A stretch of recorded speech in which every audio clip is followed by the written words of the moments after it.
Hello viewers, আসসালামু আলাইকুম। আপনারা এই আপুটিকে দেখতে পারতেছেন। সে গোল্ডেন এ প্লাস পেয়ে ব্যারিস্টার সুমনকে নিয়ে কি বললো কথাগুলো একটু শুনে যাবেন। বাবা 10টা বছর আনা নেওয়া করে, বাবার অনেক কষ্ট, অনেক ইচ্ছা, এবং সেই ইচ্ছা পূরণ করাতে আমার বাবা অনেক বেশি খুশি। আইনজীবী প্রফেশনটা আমার সাথে যায়, এবং যেহেতু এখনকার দেশের সত্য মিথ্যার যে ভিত্তিটা এটা একটু নড়বড়ে হয়ে আছে, যেহেতু ব্যারিস্টার সুমনের মতো মানুষের ইন্সপাইরেশনে আমারও মনে হয় যে আমিও এগিয়ে যেতে পারি। তার কথাবার্তা অনেক ভালো লাগে, খুবই ভালো লাগছে। আর যেহেতু আজকে মা দিবস, মায়ের কাছে এটা সেরা উপহার, যেহেতু আমি গোল্ডেন এ প্লাস পেয়েছি, এর থেকে বড় উপহার মনে হয় না আম্মুর কাছে আর কিছু হতে পারে। মা বাবার দোয়া অবশ্যই, আর সবচেয়ে বড় অবদান আমারই ছিল, যেহেতু পড়াশোনাটা আমাকেই চালিয়ে যেতে হয়েছে। তারপর আমার বান্ধবীদের সাপোর্ট ছিল, টিচারের শিক্ষকদের কষ্ট ছিল, সবকিছু মিলিয়ে আসলে। কাকে এগিয়ে রাখছেন, মাকে না বাবাকে? যেহেতু আসলে স্কুলে আনানোর ক্ষেত্রে সময় দেখা যায় অনেক গার্ডিয়ানরা আছে, আপনার ক্ষেত্রে আপনার সাথে আসলে কি আসছে? বাবা। বাবা আসলে আপনি বড় হয়ে কি হতে চান? বড় হয়ে আমি লয়ার হতে চাই।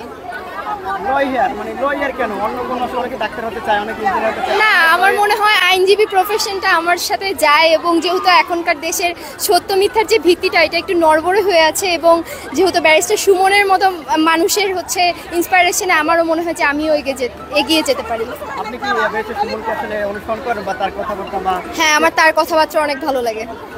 তো এখন অনেকেই দেখেছে আসলে বাংলাদেশ থেকে আসলে বাইরে চলে যায় লেখাপড়ার জন্য বা কোনো পেশায় নিয়োজিত থাকে। আসলে আপনার মনে হয় কি আপনি কি করবেন ভবিষ্যতে, বাংলাদেশে নাকি?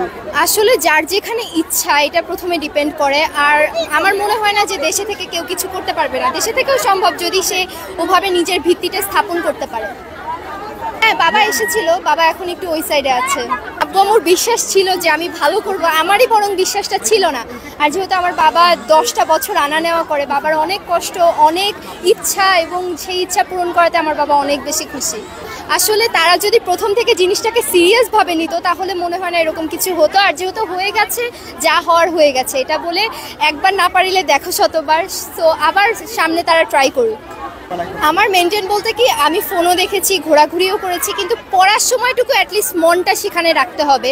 সেই সময়টুকু আসলে অন্য কিছুতে মন দিলে হবে না। আর ফোনটা একটু নিয়মের মধ্যে চালালেই হয়। ফোন, আমি বলবো না যে ফোন চালানো খারাপ, কারণ ফোনে থেকে মানুষ অনেক কিছু শিখে, যার কারণে ফোনটা চালাক, কিন্তু একটা নিয়মে থাকুক।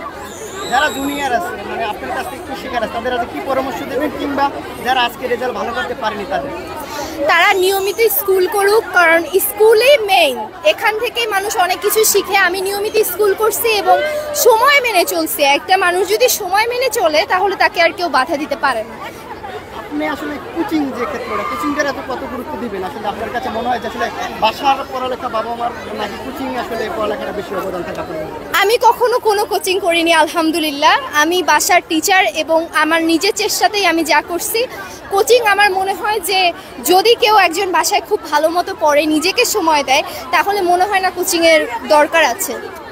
এত সুন্দর করে আপনি কিভাবে কথা বলেন, মানে এই যে ইন্সপিরেশনটা বা এটা কি কার শিক্ষা, মা না বাবা না আসলে কার মাধ্যম, কাকে কার অনুসরণ? কারো মাধ্যম না, মানে আমি সচরাচর এভাবেই কথা বলি। কাউকে অনুসরণ করেন না? না না। Thank you. আচ্ছা।